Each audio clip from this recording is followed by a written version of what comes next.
Waste Bengal, पश्चिम बंगाल के जीत पर नरेंद्र मोदी जी को बधाई दी white house से।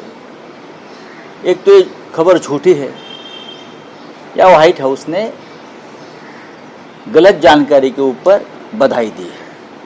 मुझे लगता है खबर झूठ फैलाई है। ये हमारा फेडरल डेमोक्रेसी का इंटरनल मैटर है। एक कल ग्राम पंचायत चुनाव में मोदी जीतेगा तो प्रेसिडेंट ट्रम्प या मैक्रॉन और ये सब लोग स्टारमर ये मोदी को बधाई देंगे? बीजेपी वाले को, आईटी सेल को समझना चाहिए उनको। सबसे पहले अमेरिका एक सबसे बड़ा डेमोक्रेटिक कंट्री है, भारत भी है। भारत में क्या चल रहा है डेमोक्रेसी के नाम पर ये पूरे विश्व को पता है, लेकिन मजबूरी भी है। राहुल गांधी जी, उद्धव ठाकरे जी, ममता बनर्जी बार बार इस बारे में अपनी बात रखते आए हैं। इसलिए मैंने सिर्फ मेरा कर्तव्य है इस देश का नागरिक होने के बावजूद कि प्रेसिडेंट डोनाल्ड ट्रंप को करेक्ट करे। इस देश में, पश्चिम बंगाल में, तमिलनाडु में, आसाम में डेमोक्रेसी के नाम पर क्या खेल चल रहा है ये विश्व को भी पता होना चाहिए। मैं ये नहीं मानूंगा कि मेरा ट्वीट डोनाल्ड ट्रंप ने पढ़ लिया और कुछ उसका ऊपर काम नहीं। मेरा कर्तव्य मैंने किया। देश के लाखों करोड़ों लोगों ने ये करना चाहिए कि डोनाल्ड ट्रंप एक राज्य के चुनाव कोई पार्टी जीत जाती है किसी देश में तो प्रेसिडेंट ऑफ अमेरिका, उनके पास कितने काम पड़े हैं। वो हॉर्मुज की समुद्र धुनी को खोलना है, उनके सामने बड़ा ईरान और इजराइल का युद्ध में उनको ध्यान देना है। हाँ, बहुत सी बातें हैं। तो वेस्ट बंगाल में मोदी जीत गया, यहाँ वो जीत गया, उसके ऊपर वो बधाई देगा। ये बीजेपी वाले मोदी जी की छवि खराब कर रहे हैं। तमिलनाडु के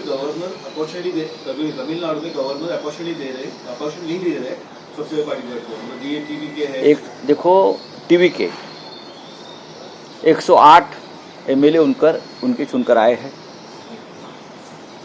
संविधान ये कहता है कि सबसे बड़ी पार्टी को सबसे पहले बुलाया जाता है और बहुमत सिद्ध करने का जो फ्लोर है वो विधानसभा है। महाराष्ट्र में कोश्यारी ने क्या बहुमत देखा था? जब सुबह का शपथ लिया था 5 बजे, उसके बाद जब उद्धव जी ने जब इस्तीफा दिया तो कहाँ बहुमत देखा था उसने? तो ये जो है भारतीय जनता पार्टी के जो एजेंट बैठे हैं राजभवन में, नाम तो लोक भवन किया है ना, नाम का लोक भवन है, लेकिन लोक भवन में लोगों की भावनाओं की, मतों की हत्या होती है।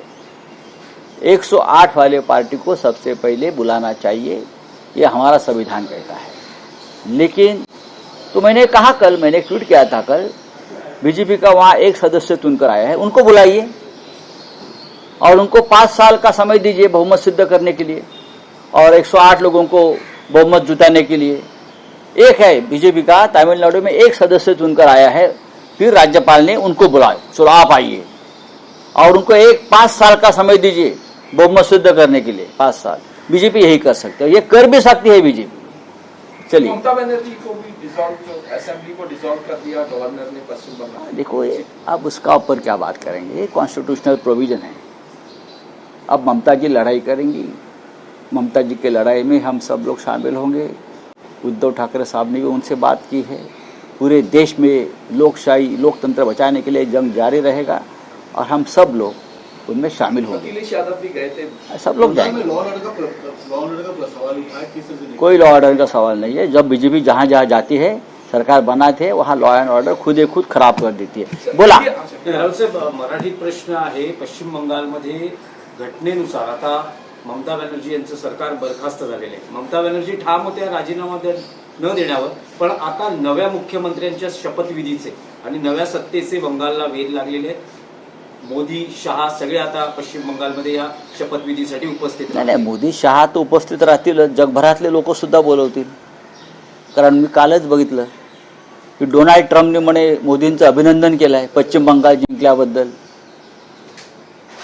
भारतातलं एक संघराज्य, तिथे निवडणुका झाल्या, आमचा अंतर्गत विषय आहे। आणि त्यासाठी डोनाल्ड ट्रम्पला एवढे कष्ट का घ्यायची गरज?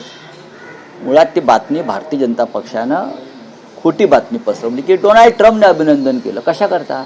पश्चिम बंगाल जिंकल्याबद्दल, आसाम जिंकल्याबद्दल. त्याच्यामुळे आज आम्ही डोनाल्ड ट्रम्पला एक इन्फॉर्मेशन दिलेली आहे एक्स पोस्टवर, त्यांना आम्ही टॅग केलं आहे की कोणत्या परिस्थितीमध्ये भारतातली लोकशाही शेवटचे आचके देते हे आम्ही आज सांगितलं. डोनाल्ड ट्रम्पला काय काम नाही का? त्याला ते हॉर्मोज पोर्ट खोलायचं आहे, समुद्रधुनी खोलायची आहे, त्याला अनेक गोष्टी करायच्या आहेत. आणि भारतामधल्या ग्रामपंचायत निवडणुका, जिल्हा परिषद निवडणुका, बरं, आणि महानगरपालिका निवडणुकात मोदी जिंकले म्हणून तिथून अभिनंदन करतायत. काय खेळ चाललाय, काय गंमत चालली आहे सगळी बाबा. तामिळनाडूतील सत्ता स्थापनेबाबत देखील आपण एक ट्विट केलेलं आहे. हो, नार्वेकर असं म्हणतायत की बहुमत दाखवा, मी आता शपथविधी घ्या. नाही, त्यांनी त्यापेक्षा बहुमत दाखवा हा विषयच येत नाही या संविधानामध्ये. सगळ्यात मोठ्या पक्षाला तुम्ही सरकार स्थापनेसाठी बोलवायलाच पाहिजे असं संविधान सांगते. आर्लेकर नावाचे जे राज्यपाल आहेत मूळचे गोव्यातले, लोकभवन नावाच्या जागेत ते बसतात. म्हणजे पूर्वीचं राजभवन, ते नावाचंच लोकभवन आहे. तिथे लोकभावनेचा कायम अपमान केला जातो. 108 आमदार ज्या पक्षाचे निवडून आले आहेत तो सर्वाधिक मोठा पक्ष आहे. बाकीच्या इतर पक्षांना 60 किंवा 65चा आकडा सुद्धा पार करता आलेला नाही. आमची भारतीय घटना सांगते की सर्वात मोठ्या पक्षाला सरकार स्थापनेसाठी आमंत्रण द्यायला पाहिजे. त्यांना साधं बहुमत आहे हे पण सांगतोय. साधं बहुमत आहे आणि बहुमत सिद्ध करण्याची जागा राजभवन नसून विधानसभा आहे. मग मिस्टर कोश्यारीला कशा करता तुम्ही हे केलं? कोश्यारींनी पहाटेचा शपथविधी कोणत्या आधारावर केला होता? अजित पवार आणि देवेंद्र फडणवीसांचा. कोश्यारींनी उद्धव ठाकरे यांनी राजीनामा दिल्यावर देवेंद्र फडणवीस यांना कोणत्या आधारावर सरकार स्थापनेसाठी बोलवलं? बहुमत बघितलं होतं का? बहुमत कुठे सिद्ध होतं? बहुमत विधानसभेत सिद्ध होतं. आर्लेकरांना, राज्यपालांना कोणीतरी संविधानाचे धडे दिले पाहिजेत जाऊन.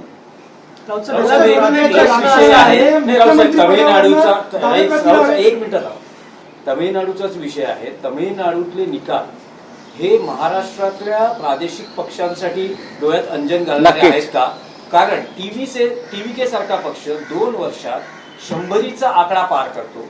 पण महाराष्ट्रातले प्रादेशिक पक्ष, विशेष करून ठाकरे बंधू जो ब्रँड आहे, त्याला अजूनही एकदाही 100चा आकडा गाठता आलेला नाही.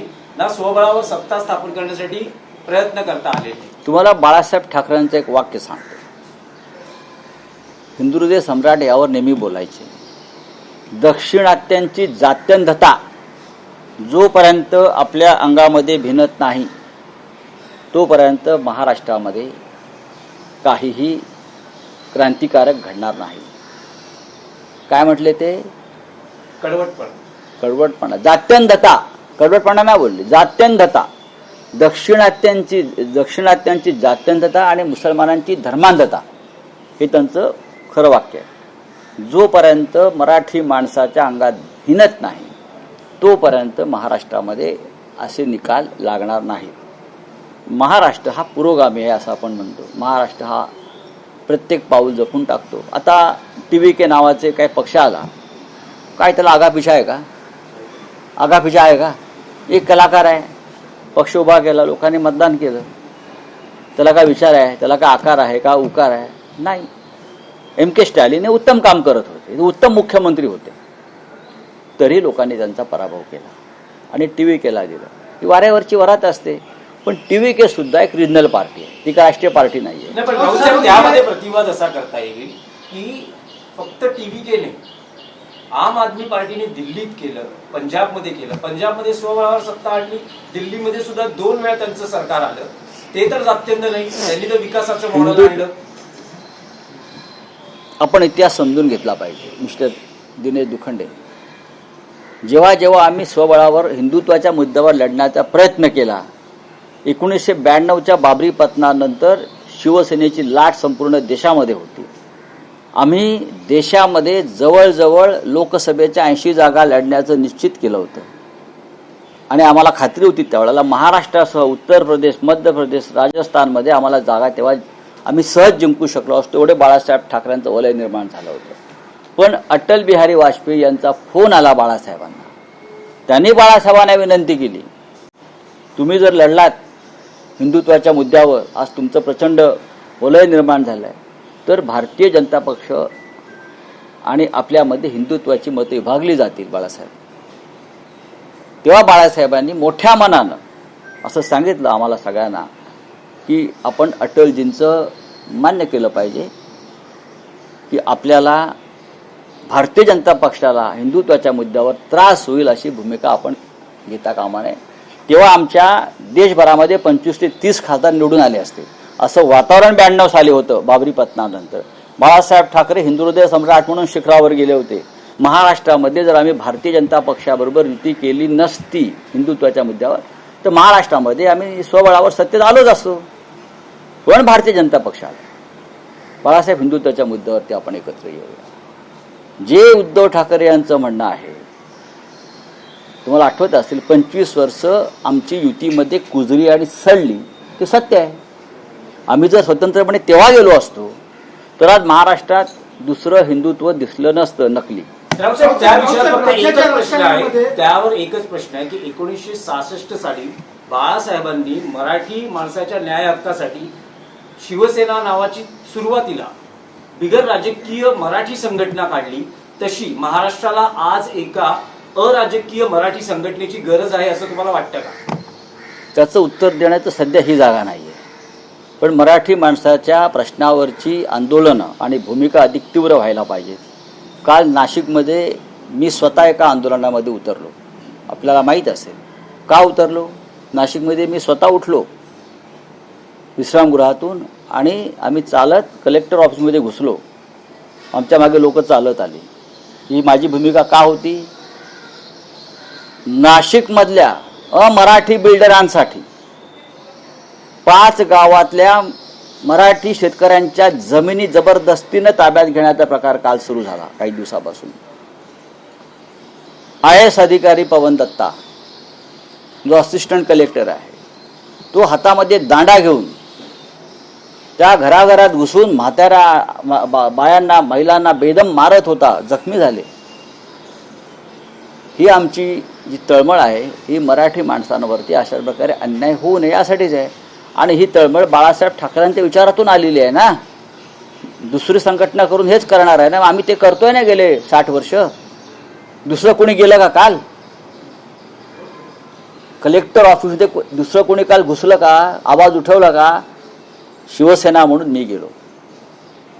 माझ्या मागे असंख्य शिवसैनिक पदाधिकारी होते, जनता होती. हेच आहे ना काम प्रादेशिक पक्षाचं. दुसरं काय आहे? आमच्या नाशिकमध्ये आमच्या शेतकऱ्यांवर बिल्डरांच्या फायद्यासाठी, बिल्डर कोण? अगरवाल, ठक्कर, अमुक तमुक, ज्यांनी 500 कोटीचा म्हाडातला घोटाळा करून सरकारला लुटलाय, अशा सर्व बिल्डरांसाठी तुम्ही आमच्या शेतकऱ्यांच्या जमिनी रिंग रोडच्या नावाखाली जबरदस्तीने घेता. एक तरी पक्ष, भाजपा असेल किंवा अन्य पक्ष उभा राहिला का?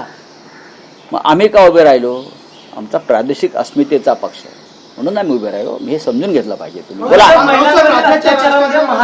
हो, आहे ना, आहे ना. हा प्रश्न तुम्ही देवेंद्रजींना विचारा. ते म्हणतील असं काहीच नाही.